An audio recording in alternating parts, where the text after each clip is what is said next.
Shalom, shalom, boa tarde. Hoje é dia 5 de Shevat, 5.783. Estamos aí no dia 27 de janeiro do ano de 2023. Hoje é o sexto dia da semana, é o sexto dia para o Shabat. Então, a preparação é para logo mais, ao pôr do sol, entrarmos no sagrado dia do Shabat. Então, desde já, um Shabbat Shalom a você e família. Hoje nós estamos aí na nossa sexta leitura, a nossa sexta aliá. Nós estamos no capítulo 12 de Êxodo, Shemot, a partir do versículo 21, aliás, 29, né? Nós vamos até o versículo 51, né? É a nossa sexta leitura. Teremos aí pela frente a questão exatamente o momento da execução da morte dos primogênitos, a 10ª e última praga. Dentro desta mesma aliá, nós temos então a partida do povo judeu, a começar ali de Ramsés até Sucot, ou seja, eles saem de Ramsés, ali das cercanias de Goshen, e vão até próximo ao Mar de Juncos, né? O Mar dos Juncos, né? Conhecido também como Mar Vermelho, e ali eles vão se estabelecer em Sucot, já é a saída, né, do Egito. E aí nós vamos ver, né, os dados matemáticos que nos falam exatamente sobre os 430 anos, né, da saída do povo do Egito. Aliás, desde a escravidão, né, a famosa escravidão do Egito, 430 anos. Nós vamos ver essa matemática aí. Temos ainda a oferenda de Pêssar, porque as coisas estão acontecendo simultaneamente, né?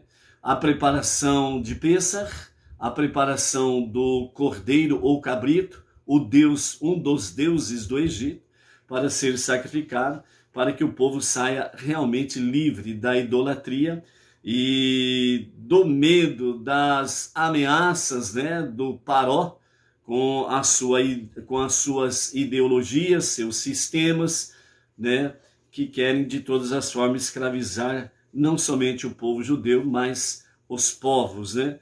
E exatamente naqueles dias o Paró, ele representava realmente o mandatário, o ditador e o sistema das gerações posteriores até aqui, né? E assim o será, ele representando até a revelação do justo e o verdadeiro Mashiach, ok? Hoje, por estarmos aí no sexto dia da semana, então nós temos aí, né, o momento de acender as duas luzes especiais de Shabat, que acontecerá às 18 horas e 36 minutos, né? Então, daqui para frente, nós vamos começar a observar realmente os dias vão começar a ficar mais curtos, né?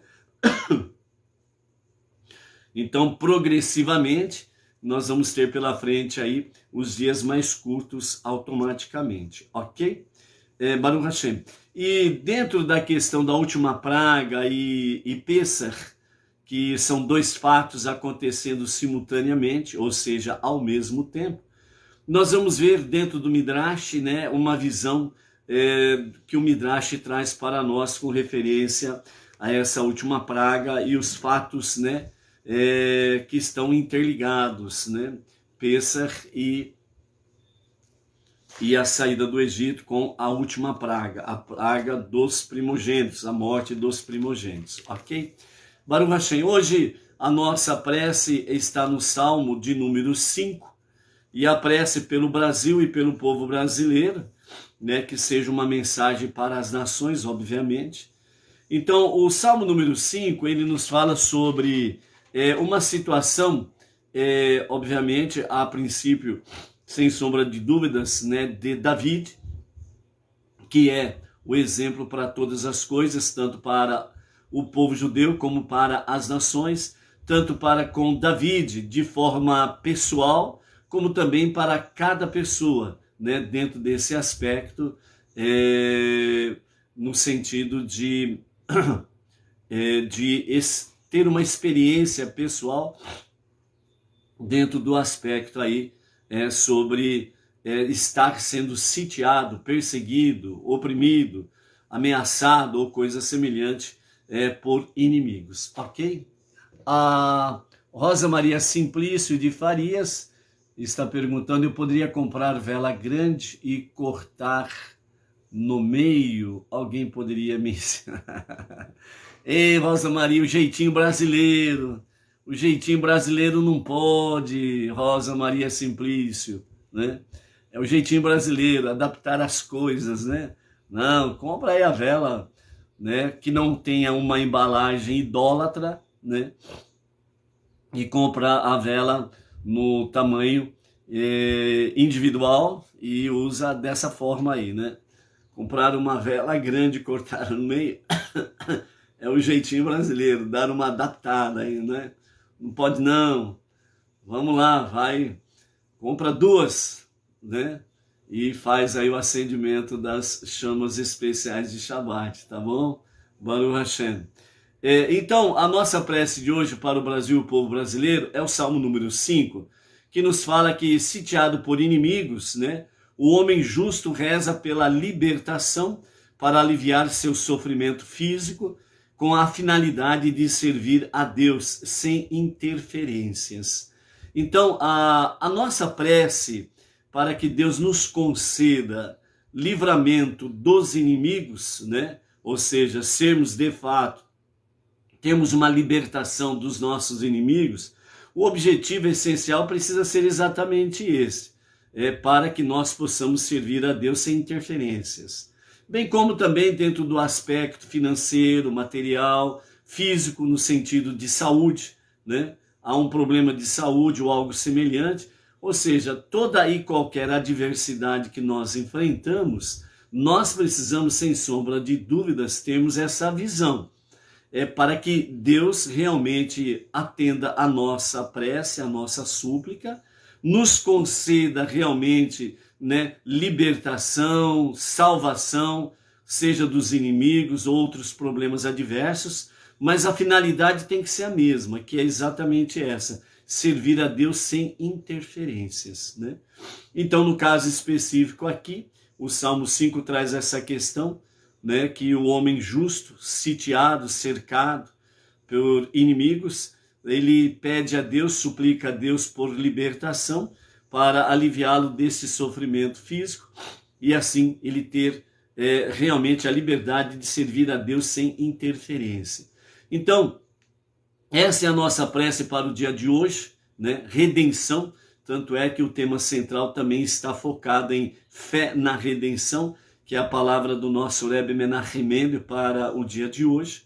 Então, fé na redenção, para que nós possamos realmente obtermos libertação, salvação de Deus, diante dos nossos inimigos, opressões e coisas semelhantes, tudo aquilo que o perverso com seu sistema queira realmente trazer através das suas ameaças e coisas semelhantes, né? Fazer com que você perca a sua consciência de Deus, consciência de família e consciência de liberdade. E assim você se torna prisioneiro e escravo, né, do perverso e do seu sistema. E você não tem a liberdade de poder servir a Deus, né? Então, por isso, a prece é nesse sentido, para que realmente Deus ouça nosso clamor, a nossa prece, para que nós, Bnei Noach, com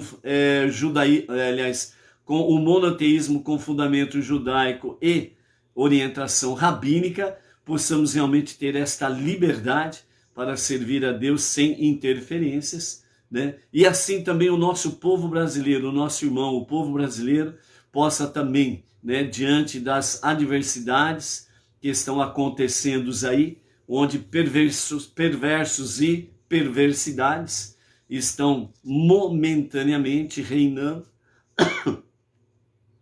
que o nosso povo e o nosso país tenha essa libertação com o objetivo fundamental de servir a Deus sem interferências. Então, a nossa prece do Salmo 5 diz assim: ao mestre do canto, acompanhado por instrumentos de sopro, um salmo de David. Dá ouvidos às minhas palavras, ó Eterno, e considere minha súplica.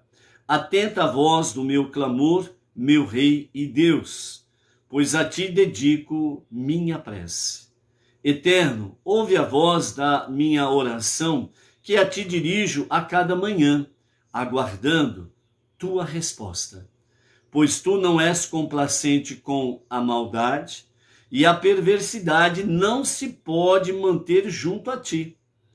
Os ímpios não permanecem sob teu olhar, tu desprezas os perversos. Tu condenas os que praticam traição e abominas os sanguinários e os falsos. Mas eu, por tua imensa misericórdia, entrarei em tua casa, prostrar-me-ei ante o teu sagrado santuário, pleno de reverência e temor a ti. Ó Eterno, guia-me através dos teus caminhos justos, a despeito dos inimigos que me espreitam. Aplana ante mim o teu caminho, pois não há sinceridade nos lábios dos perversos, e só traição há em seu coração. Suas gargantas parecem sepulcros abertos, e suas línguas são falsamente aduladoras. Condena-os, ó Eterno, que tropecem em seus próprios ardis. Rejeita-os pela multiplicidade de seus crimes e por se terem rebelado contra ti. Alegrar-se-ão, porém, todos os que em ti confiam. Exultarão sob teu amparo os que amam o teu santo nome. Pois tu certamente abençoarás o justo, ó Eterno, envolvendo-o em teu afeto como um escudo. Amém. Vê. Amém. Depois, faça novamente a recitação do Salmo 5. Tome posse das bênçãos.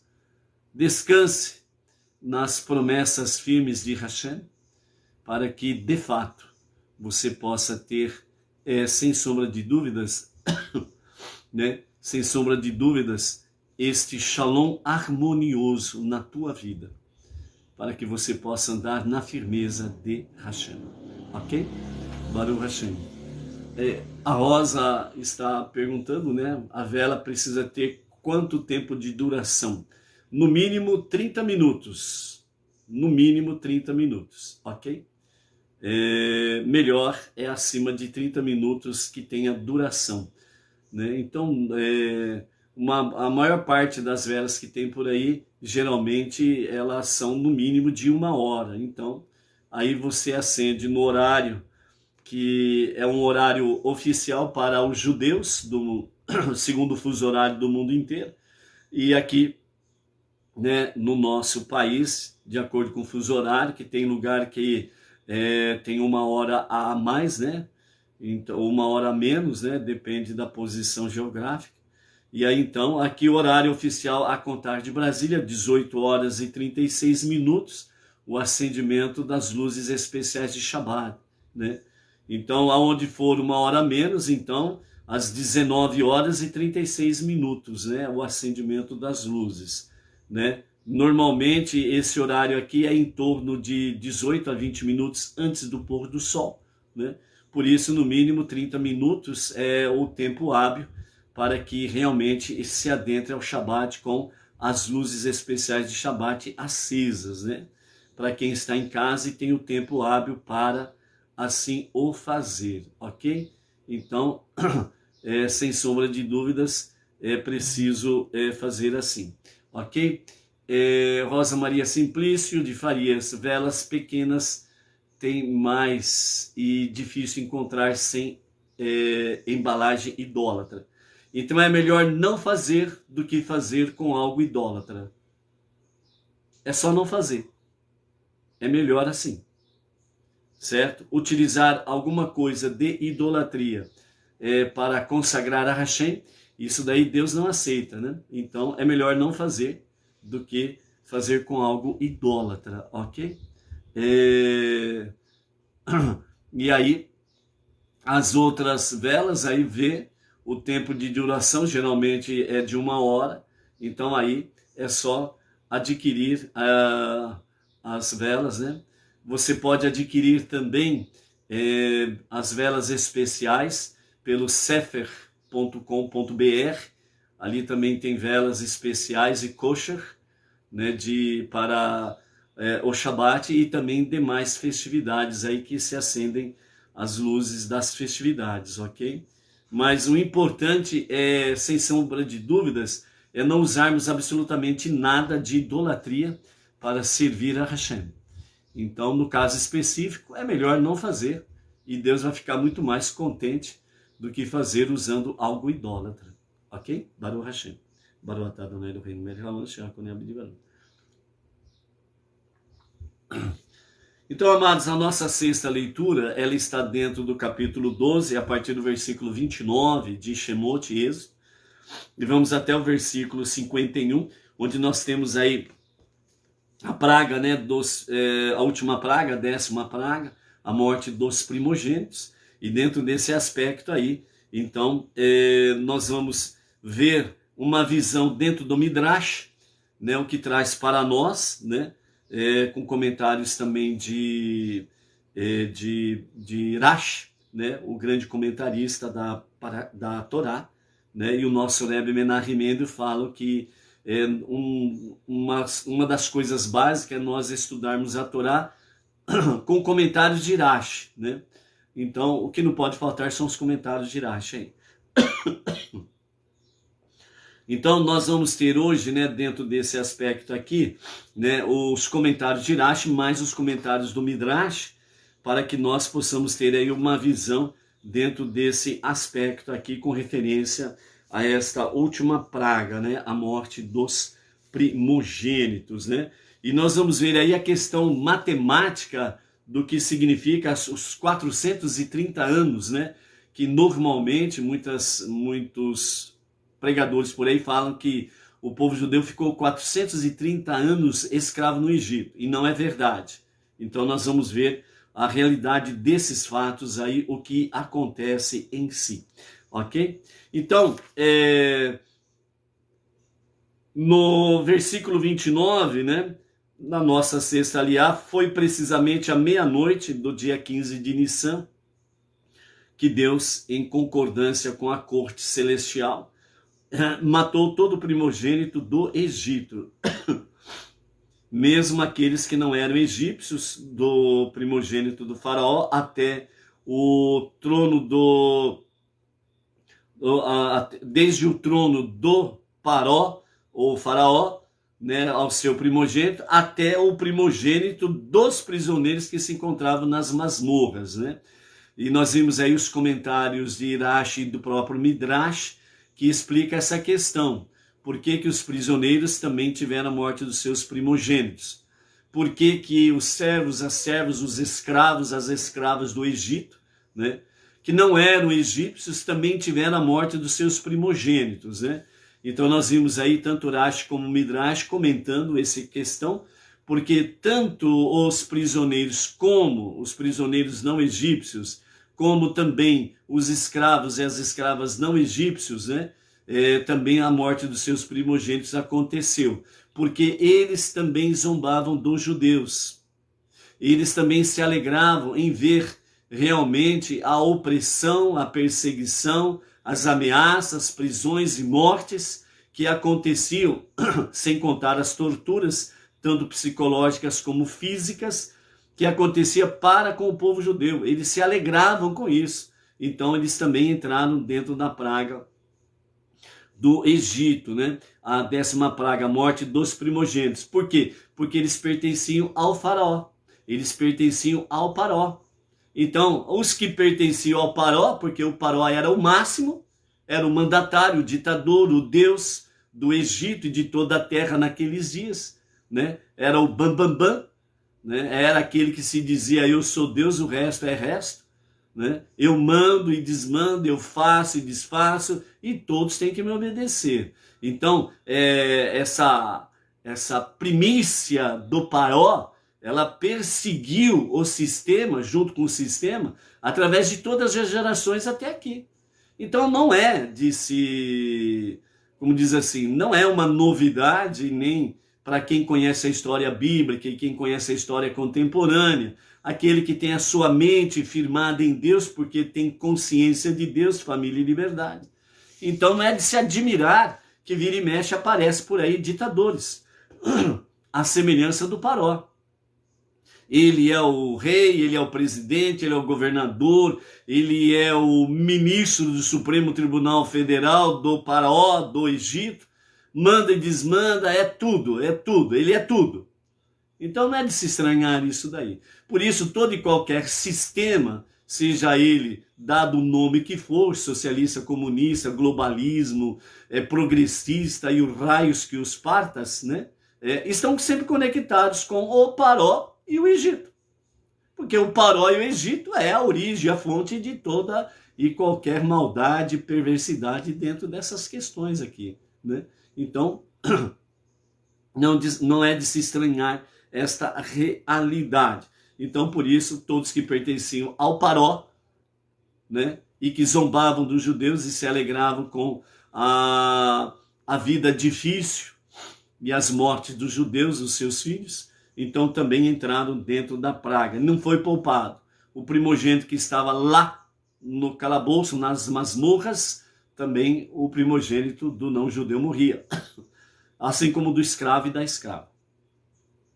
Então, nesse sentido, a única exceção aqui, né, que o Rashi comenta, quando a praga entrou na sua aplicabilidade, somente o Paró que foi poupado. Porque o Paró, o faraó, ele era um primogênito.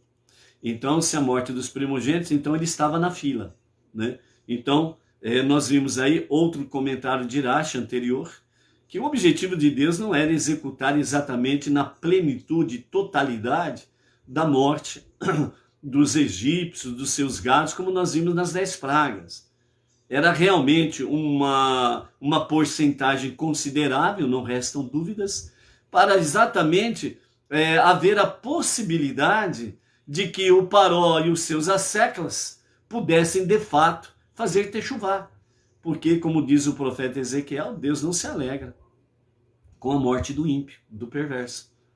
Mas se o perverso ele permanece na sua iniquidade, na sua perversidade, desafia Deus, né, realmente é 100% rebelde com Deus e a sua vontade, e chega o momento do seu ponto final e ele não fez techuvá, então, como vimos ontem também, né, o espírito maligno da perversidade, né, esse espírito maligno que surgiu, que veio do abismo e para lá retornará, e os seus cavalos retornarão com ele para lá, para o abismo, entendeu? Ou seja, puf, não vai existir mais.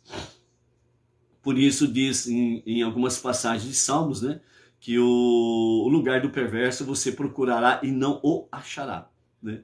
Isso acontecerá plenamente através da história, sempre vai acontecendo, né? O Paró do dia, né? O Paró e o seu sistema de plantão do dia, chega o seu ponto, ele desaparece. Vai surgir outro? Sim, vai surgir outro, não restam dúvidas, né? Porque o espírito maligno que veio das profundezas do abismo está solto aí, né? Ele só precisa de cavalos. E os seus cavalos, os cavalos que ele vai encontrando e ele monta, né? Monta nos seus, né? Aqueles que perderam a consciência de Deus, de família, de liberdade, né? Então, quando esse espírito maligno encontra, né, os seus cavalos, ali ele manifesta as suas perversidades. E aí esses cavalos amam a perversidade, amam a libertinagem, né? Então fazem tudo aquilo que é realmente dos desvarios, né, da alma animal, porque o espírito maligno que veio do abismo com toda a sua perversidade, ele encontra o seu cavalo, monta uma sociedade, porque aquele cavalo, aquela pessoa, realmente o que ela quer mais fazer é tudo ao contrário da vontade divina. Então aí juntou a fome com a vontade de comer, e aí surgiu o perverso, o mandatário, o ditador, né? E os seus asseclas que estão ali assessorando todos eles. Aí acontece todas essas perversidades que você vê. Mas, como vimos aqui, salmos anteriores de preces pelo Brasil, pelo povo brasileiro, e o salmo número 5 de hoje nos mostra essa realidade. O perverso e a sua perversidade passa, somente Deus permanece. E os que confiam em Deus, estão em Deus, permanecem juntamente com Deus. Esta é a nossa fonte eterna de juventude. É só estar em Hashem, ok? Então, exatamente à meia-noite do dia 15 de Nissan, enquanto paralelamente o povo judeu estava comemorando Pêssar, né? O Egito estava vivenciando a sua última praga, a morte dos primogênitos. Enquanto há realmente luz, proteção, escudo, como diz o Salmo 5, para com aqueles que confiam em Deus, os que são contrários estão entregues à sua má sorte. E pelas suas próprias mãos, pelos seus próprios ardis, eles se destroem, né? É aquilo que está escrito e que nós já vimos anteriormente, né? O perverso, ele cava covas para que outros, na seu pensamento, para que ele possa jogar outros dentro da cova. Mas como nós comemos dos frutos das nossas mãos, o perverso também come dos frutos das suas mãos, das suas atividades, do seu trabalho. Então ele cavou a cova para jogar outro dentro, então ele vai usufruir realmente dos frutos das suas mãos. Então ele, chegou ao ponto final, ele mesmo, pelos seus próprios ardis, ele cai dentro da cova, ok? Então é isso daí. Então, paralelamente, o povo judeu está em Pêssar. O que é Pêssar? É a preparação para a redenção que acontecerá daqui a algumas horas, quando o faraó ele vai sair doidinho de tudo para procurar Moshe e Arão, para que saiam do meio da minha terra, do meio do meu povo, diz o faraó. Entendeu? O lobo não perde o pelo, né? Saia do meio do meu povo e da minha terra.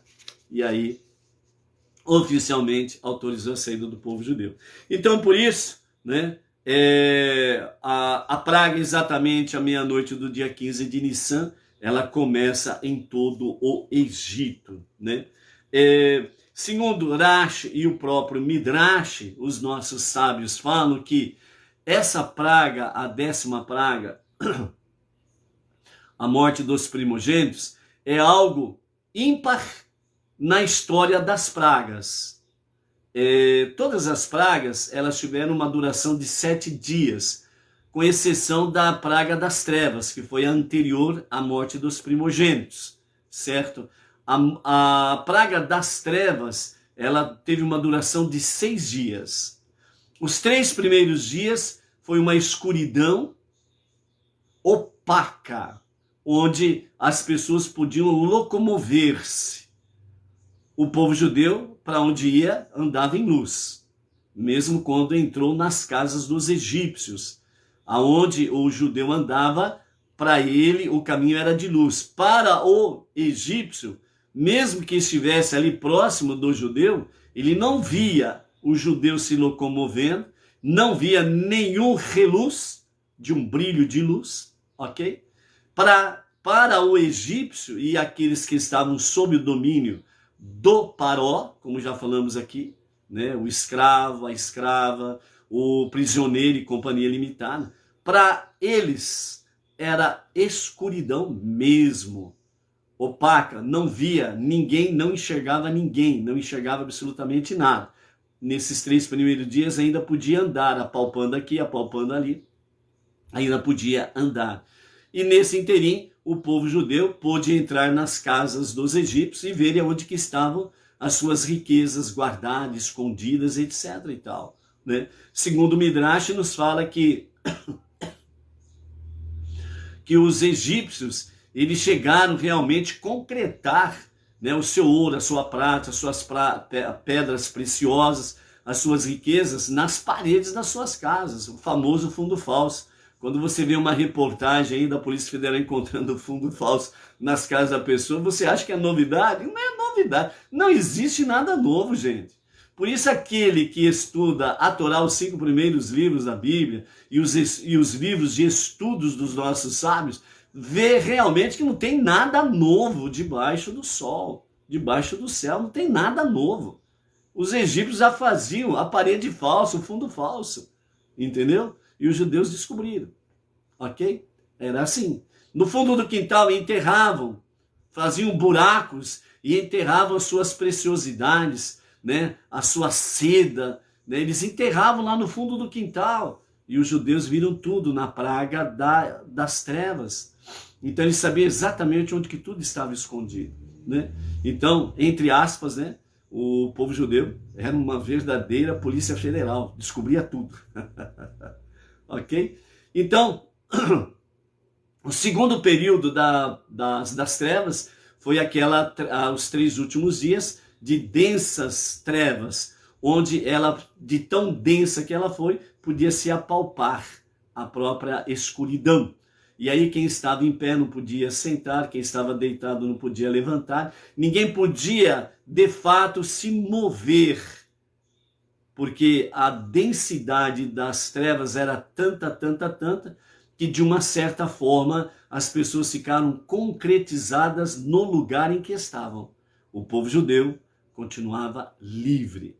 E nessa praga foi onde que os judeus que perderam a sua essência de existência, porque não queriam deixar o Egito, não queriam ir para a terra prometida, e portanto não queriam participar da redenção. E se não queriam participar da redenção, que o aspecto é divulgar a unidade e a unicidade de Deus para a redenção final com o justo e verdadeiro Mashiach, então esses judeus perderam a essência da sua existência. Então não havia motivo para eles continuarem vivos. Então foi aí que eles morreram, ok? E aí então, todas as pragas tiveram uma duração de 7 dias, com exceção das trevas, que foram apenas 6 dias. E a praga da morte dos egípcios, ela demorou menos de 1 dia. Ou seja, segundo Urash e o próprio Midrash, os nossos sábios dizem que a praga, a morte dos primogênitos foi assim. Os filmes que você vê por aí, você vê aquela coisa que parece que demora a noite inteira. E não. Segundo os nossos sábios, a praga da morte dos primogênitos foi algo instantâneo. Menos que isso. Menos que 1 segundo. Quando iniciou a praga, imediatamente, neste segundo, por assim dizer, em todo o Egito, a morte dos primogênitos foi instantânea. Instantânea. E por isso houve no Egito um grande, terrível e um aterrorizante grito de desespero, de choro, porque em todas as casas dos egípcios, dos escravos, das escravas e nas masmorras, havia choro, havia gritos de desespero, porque a morte dos primogênitos aconteceu. Segundo os nossos mestres, dentro do comentário de Irash e do Midrash, por exemplo, havia casas em que havia 10 mortos. Por que 10 mortos? Segundo o Midrash, né, o povo egípcio estava entregue mais do que 100%, 1000%, por assim dizer, estava entregues totalmente à libertinagem. Então eles praticavam as relações sexuais proibitivas, né? Não apenas as formas aterrorizantes e bestiais, mas também a questão do adultério. Então os egípcios, ele tinha várias mulheres, e automaticamente cada mulher que dava à luz àquele egípcio era um primogênito. Entendeu? Porque as mães eram diferentes. Era o primeiro filho que elas estavam dando, então era o primogênito daquele egípcio. Então havia casos que, segundo os nossos mestres falam, havia a morte de 10 primogênitos por causa dessa prática abusiva de manter relações sexuais proibitivas, o adultério e companhia limitada, entendeu? Então os primogênitos morriam, entendeu? E mesmo que um primogênito egípcio tinha viajado para uma outra nação, não importa onde que ele estivesse, na face da terra, a praga o atingia e ele morria aonde ele estivesse. Então, por isso, o grito de desespero, de terror, de dor, de morte, estava em todo o Egito. E isso fez com que realmente o Paró ele fosse despertado naquele momento, né, da madrugada, meia-noite, como Moshe disse anteriormente para o Paró. E ali então realmente o Paró foi sacudido, o palácio foi sacudido por esse momento de terror, porque o Paró, o seu primogênito, estava morto. O primogênito de todos os seus generais, de todos os seus escravos e escravas no palácio, também estavam chorando a morte do seu primogênito. E o Paró ele fica desesperado. E o próprio Paró, segundo o Midrash, fala que o Paró ele saiu em desespero com a sua carruagem e com alguns guardas e foi em direção a Goshen, atrás de Moshe e Arão. E nas ruas de Goshen, ele ficou desesperado, porque ele não sabia onde morava Moshe. Então, quando as crianças judias perceberam o desespero do Paró, então começaram a brincar com ele.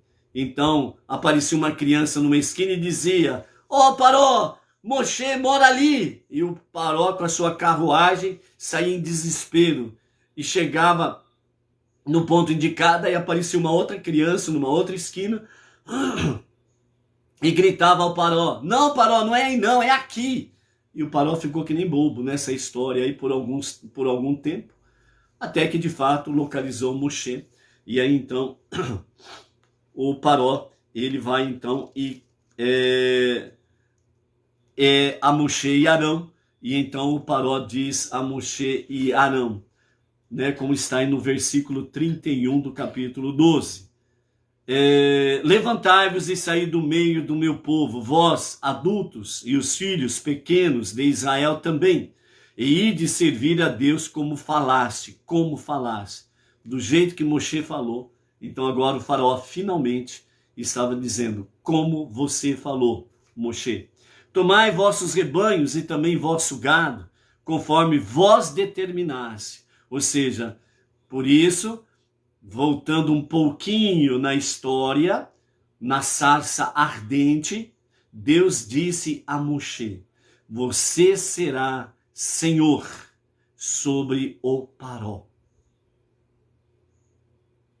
E aqui o Paró estava finalmente se dobrando diante de Moshe.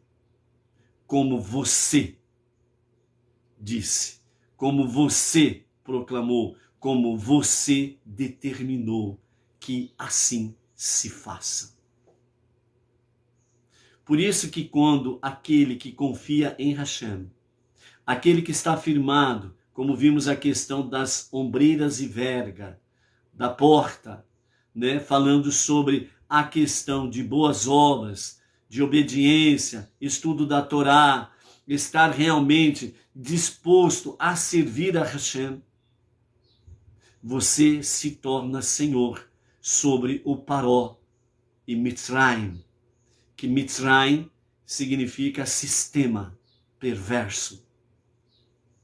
Se você confia em Hashem, e se você está realmente com a sua techuvá em dia, suas preces diárias, o estudo da Torá, o estudo das 7 leis de Noah e as suas ramificações, a sua tzedakah, você está servindo a Deus. Não existe perverso que possa prevalecer contra você.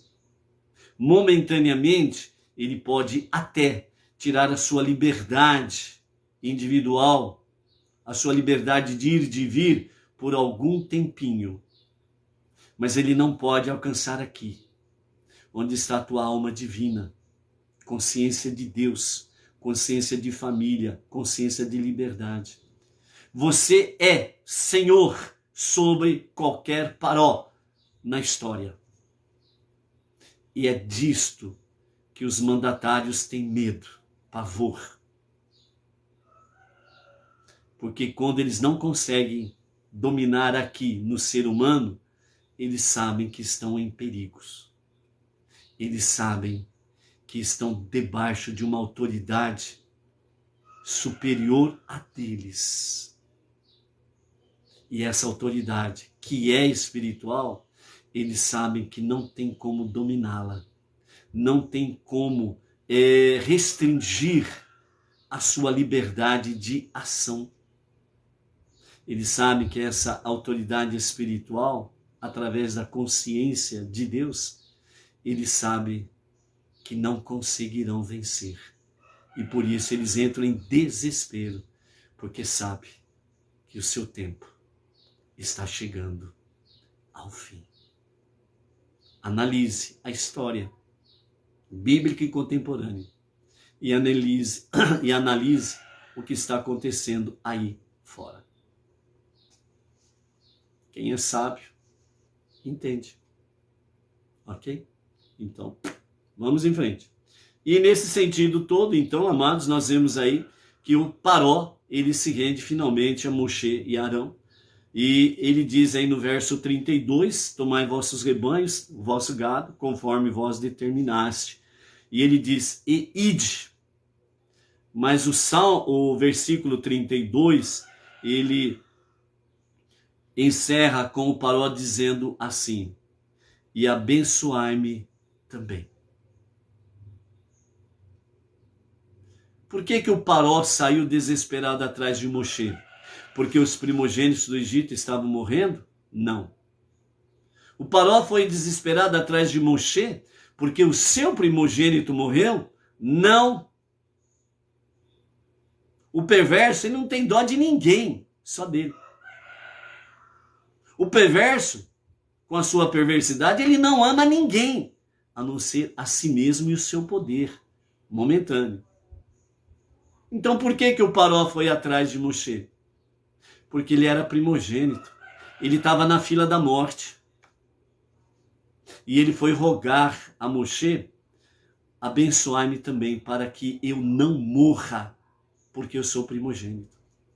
Foi por isso que ele saiu desesperado atrás de Moshe. E ao mesmo tempo, Moshe e o povo judeu precisavam oficialmente da autorização do Paró para sair do Egito. No sentido de fazer as coisas dentro da legalidade. O povo judeu foi para o Egito, e foi para o Egito de forma espontânea e voluntária.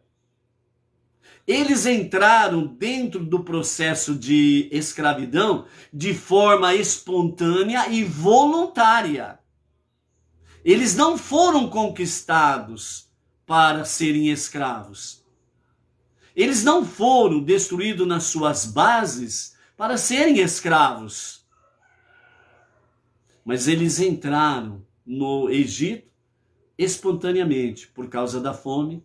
Jacob e os seus filhos entraram no Egito. Iosif era o vice-rei, o vice-governador do Egito.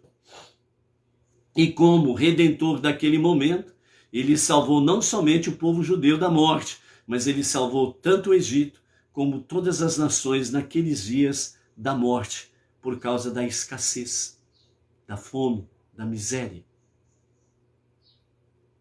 Então o povo judeu foi voluntariamente. E quando outro faraó, outro Paró, assumiu o poder, então o Paró, de forma ardil, ele foi na presença dos judeus e pegou lá, sabe aqueles governantes, aqueles mandatários que fazem as coisas aparentemente para mostrar aos outros que está fazendo e que eles precisam fazer? Lembra aí de alguns 2 anos, 3 anos atrás, quando alguns mandatários apareceram em público com seu bracinho de fora e mostrando ali para as pessoas, ó, eu estou tomando a picadinha da abelha, você também precisa. Se eu estou dando exemplo, você também vai.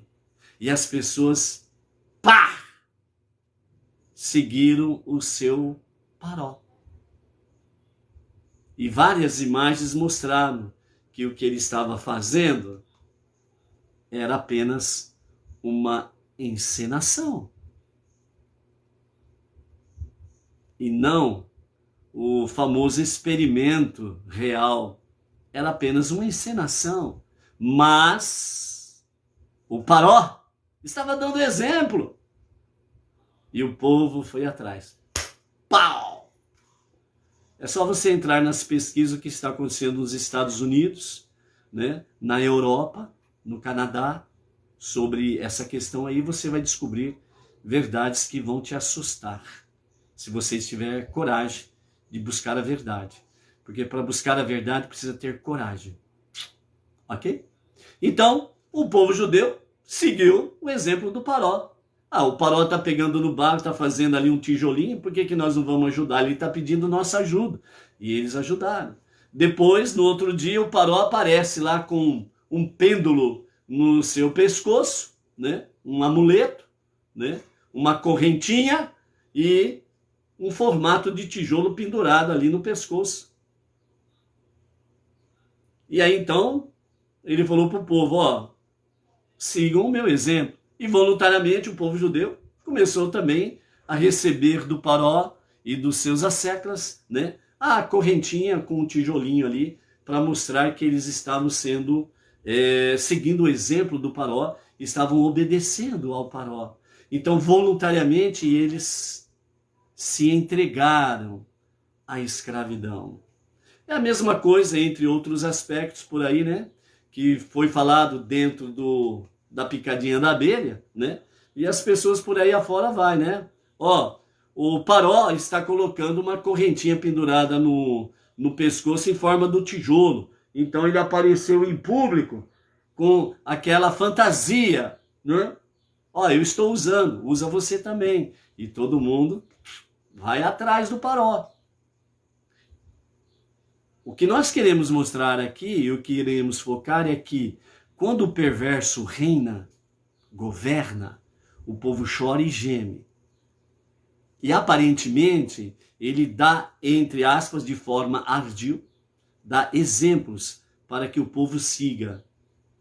E quando ele dá os exemplos para que o povo siga, ele sempre vai embutindo ameaças, graves ameaças, de você perder a sua liberdade, de você perder o seu salário, de você perder a sua liberdade de ir e vir, sua liberdade de expressão, sua liberdade de culto. É só você retroagir um pouquinho na história recente e você vai ver que todas estas liberdades foram cerceadas das pessoas. E quando você entra nas pesquisas atuais para ver os resultados de todo esse experimento, está aí provando por A e mais B, né, que poderosos deste mercado estão respondendo processos nos Estados Unidos, no Canadá, na Europa. Entendeu? Por isso, amados, voltamos a falar, perversos e perversidades têm data de validade de vencimento. Quando eles atingem o seu ponto final, é ladeira abaixo, ok? Então, nesse sentido aí, amados, nós temos aí realmente o Paró, né, suplicando a Moshe para que abençoai-me também, para que eu não morra, porque eu sou um primogênito. Então ele não foi atrás de Moshe porque o seu primogênito morreu, e nem porque os primogênitos do Egito morreram. Ele foi por causa dele mesmo. Ou seja, o perverso, na hora que o seu sapatão aperta, ele é tão covarde, que ele só pensa nele. Ele não pensa nem na família. A família, para ele, é uma mera apresentação, uma mera faceta. Para o perverso, o mandatário, o ditador, família para ele é nada. Por isso que temos aí as ideologias que você encontra aí, as ideologias de gênero, onde estão cada vez mais tentando, né, extinguir a consciência de família. O Paró, ele mandou matar os meninos e as meninas ele mandou preservar. Não tinha menines.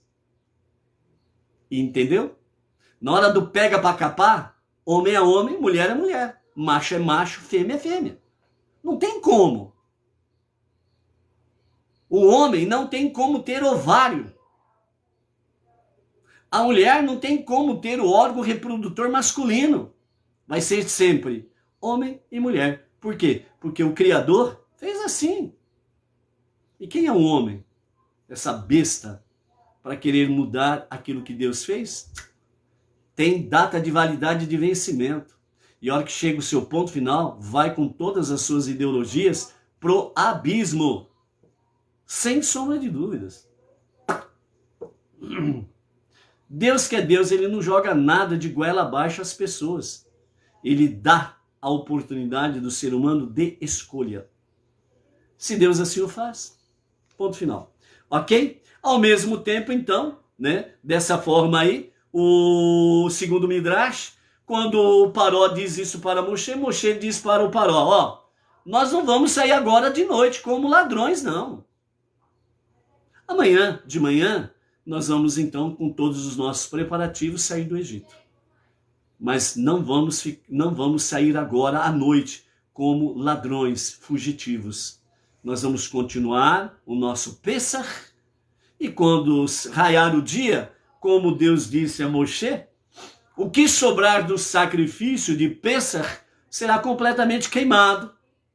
E aí então o povo vai sair do Egito. Então, mais uma vez, Moshe mostra-se Senhor sobre o Paró. E o Paró abaixa suas orelhinhas, retorna para o seu palácio, cheio de morte. E Moshe e o povo continuam o seu Pessah, né? Amanhece o dia, né? E aí o povo todo egípcio já começa ali.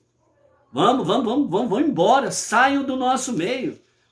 Todos nós estamos morrendo.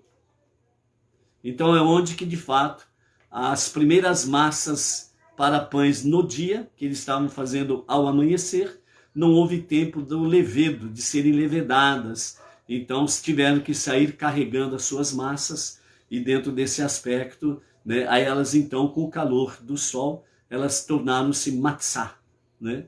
Então aí vem dentro do aspecto, né, dos 7 dias comendo matzá, pão sem fermento, sem levedura, sem ser fermentado e coisas semelhantes a essas. Bem como também eles tiveram que levar junto consigo as ervas amargas, né? E estas ervas amargas, junto com a matzá,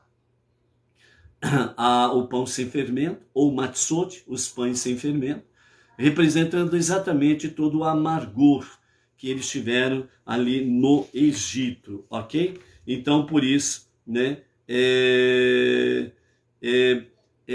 amanhece o dia, então o povo começa a se preparar para sair do Egito definitivamente, né?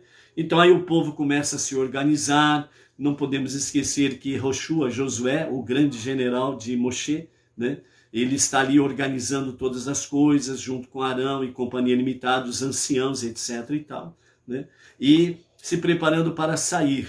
E aí o povo está acossando para que eles saiam rapidamente. E aí Moshe fala para eles, ó, peça aos egípcios, né, ouro, prata, tudo que for de precioso, peça para eles darem.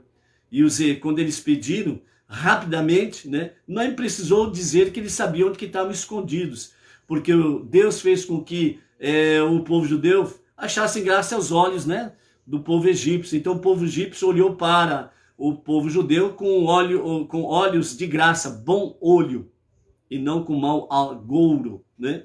Então o próprio povo egípcio olhou com bons olhos para o povo judeu, então eles foram lá, quebraram a parede, tiraram o seu fundo falso lá de parede, tiraram as suas preciosidades, foram lá no fundo do quintal, desenterraram as suas preciosidades que lá enterraram e levaram de bom grado ao povo judeu. E entregaram, mas saiam rapidamente daqui. Todos nós estamos morrendo, né? O momento de desespero, uma característica do ser humano, ele esquece de colocar a inteligência em funcionamento. A morte, a praga, era a morte dos primogênitos, não era para matar todo o povo. E eles não se localizaram, não se sintonizaram, que quem morreu foram os primogênitos. E não era todo o povo, entendeu? Então, o desespero também faz com que as pessoas percam a inteligência, né? Enquanto o povo estava angariando as suas riquezas, e Moshe não estava atrás de riqueza. Moshe estava atrás de cumprir a mitzvah, a vontade, o mandamento de Deus. Então Moshe sabia que Iosef tinha realmente dado aos seus irmãos naqueles dias, e eles proliferaram por suas gerações, que quando chegasse o momento da redenção, a libertação do Egito, realmente seus restos mortais fossem levados para Eretz Israel, né? Então Moshe foi procurar exatamente a localização dos restos mortais de Iosef, mas ele não achava.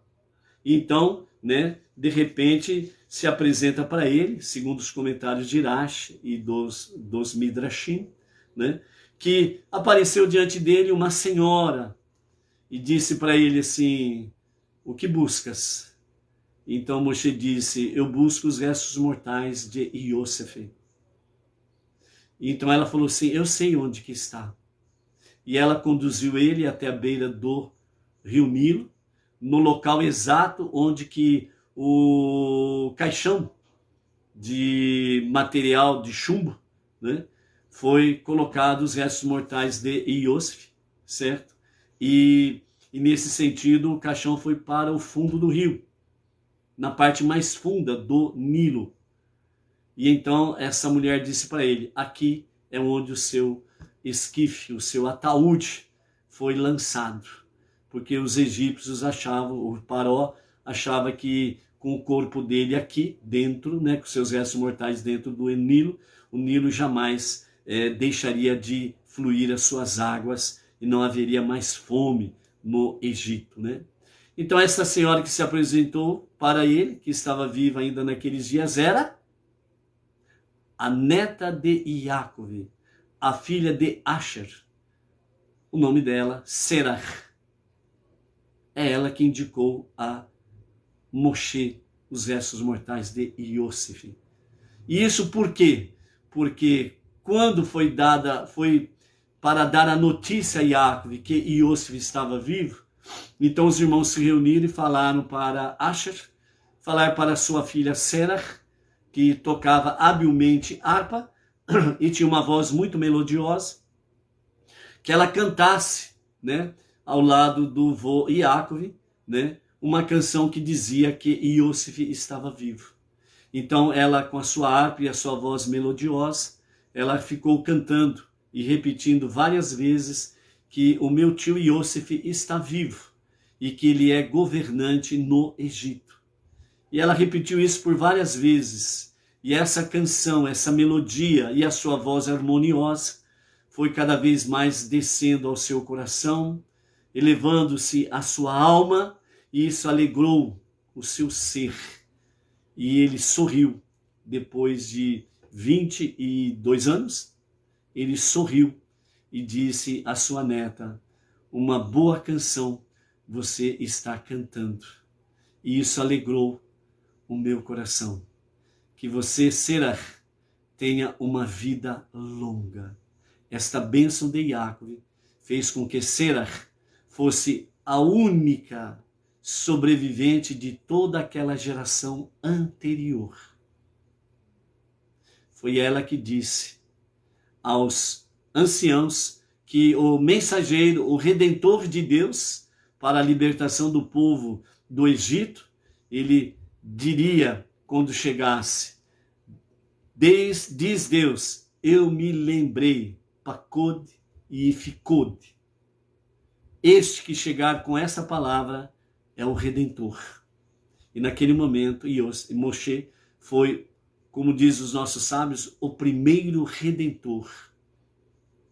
E Mashiach, o justo e verdadeiro Mashiach, será o último Redentor. Por isso nosso Rebbe Menachem Mendel diz que esta é a última geração sem Mashiach. Que Mashiach se revelará a qualquer momento mesmo. Amém, vem amém. Então Moshe, ele ouvindo a voz de Serach, ele então, num tipo de pergaminho, ele escreve o nome de Deus, e ele, nesta placa ele lança ao rio Nilo, né? E aí então, realmente, o esquife de Yosef, então ele se levanta do rio, vem para a superfície e vem para a margem do rio, né? E ali então é feito todo um preparativo para sair com o esquife de Yosef para ser levado à terra prometida. Os nossos mestres, tanto Rashi como os sábios da Mishnah, falam que Deus fez com que aquele esquife tão pesado de chumbo que foi ao fundo do rio Nilo tornou-se leve como uma pena, e praticamente o esquife de Yosef era conduzido, né, flutuando através de todo a partir daquele momento até chegar na terra prometida. Dessa forma era transportado o esquife de Yosef, ok? E também, não somente os restos mortais de Yosef foi transportado do Egito para a terra prometida, mas também de todos os seus irmãos, né? Também os seus restos mortais foram levados para a terra prometida. Uma segunda visão, ou uma segunda opinião, né, também dos nossos sábios do Midrash, fala que Moshe foi ao cemitério egípcio, onde Yosef estava ali o seu esquife, né, porque ele era como faraó, por assim dizer, né, nessa segunda opinião. E ali então, naquele cemitério egípcio, né, estava ali inúmeras, né, tumbas e esquifes, né? E então Moshe, ele também faz com que dessa forma, né, o nome sagrado de Hashem, ele escreve, e então o esquife de Yosef, então ele começa a pular, a estremecer e se elevar acima dos demais. E então, nesse sentido, o esquife segue Moshe em direção à saída do Egito, para se reunir junto com o povo e sair do Egito, ok? Então, nesse sentido aqui, amados, para ficarmos na palavra-chave, que é redenção, né? E Pesach traz a mensagem de redenção. A saída do Egito é a redenção, né? Então, significa a redenção, né? A libertação de um jugo. Hoje, o povo judeu, ainda de uma certa forma, está debaixo do jugo do exílio, certo? Porque ainda enquanto houver um judeu fora de Eretz Israel, é um exílio. Os não-judeus, os Bnei Noach, estão no seu exílio, entre parentes, né, do Egito, e também precisam ser libertados do seu Egito. Por isso nós batalhamos, lutamos no sentido de labutar em divulgar o monoteísmo com fundamento judaico e orientação rabínica, para que não somente nós saiamos do nosso Egito pessoal, mas tantas quantas pessoas possamos tirar do Egito pessoal para juntos estarmos servindo ao único Deus, ao único Criador, o único Redentor, o único Salvador. Então, nós estamos no tempo de redenção. Por isso, voltamos a falar, a redenção ela é real, tanto na dimensão física, como na dimensão espiritual. Então, portanto, as péssimas notícias que você ouve por aí, não se deixe dominar por elas e muito menos medo, pavor delas. Pelo contrário, olhe mais profundamente nestas trevas que aí estão. Especificamente falando dentro do nível Brasil e povo brasileiro. Se o nível está alto, é porque o ponto final das trevas e do perverso e as suas perversidades está exatamente chegando no seu ápice.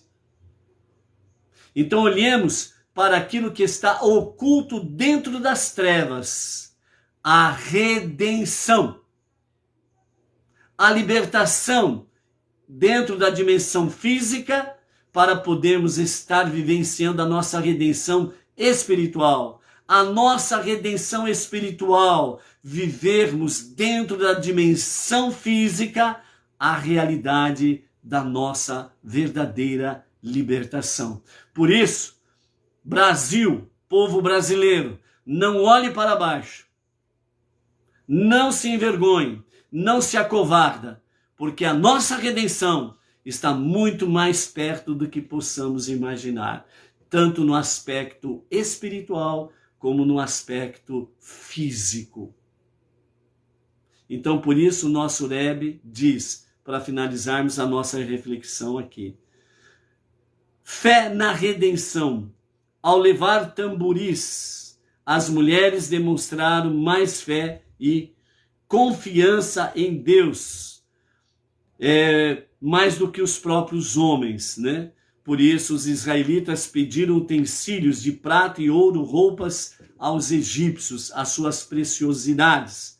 As mulheres judias confiantes que Deus realizaria milagres para eles naqueles momentos e durante todo o percurso do deserto, elas levaram junto consigo os seus tamborins para poder celebrar vitórias e as festividades a Deus. E nesse sentido, as mulheres de nossa geração, dos dias atuais, também podem liderar o caminho ao demonstrar sua fé na iminência da redenção final. Mashiach já!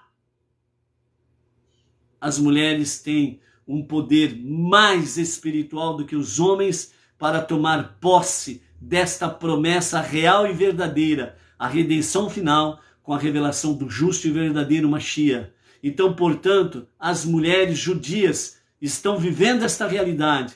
As mulheres não judias, as Batnoach, vivam esta realidade e proclame com todas as suas forças e com o poder espiritual inato que Deus deu à mulher. Mashiach já para a redenção final, né? E nesse sentido, sem dúvida, diz o nosso Rebbe Menachem Mendel, até chegar esse momento, todos devemos sentir a amargura do exílio e rezar com fervor para que Deus termine com esse exílio. Jerusalém, Israel, precisa também internamente ficar livre do seu exílio, porque lá há muita idolatria. Preciso se libertar também.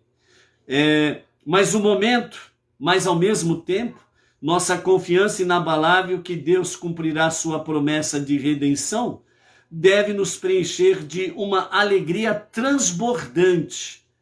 As mulheres fortemente calcadas na sua fé inata e profundamente arraigada já podem começar a celebrar a redenção, inclusive com músicas e danças, o que inspirará os homens a seguir o seu exemplo. Vejam o poder da mulher nesse momento para a redenção final. Ok? Só para finalizarmos os 40 a 30 anos, né, que nós prometemos falar. Como que são esses 430 anos? Então, vamos lá. Você tem essa resposta no capítulo 12 de Shemot, a partir do versículo 40.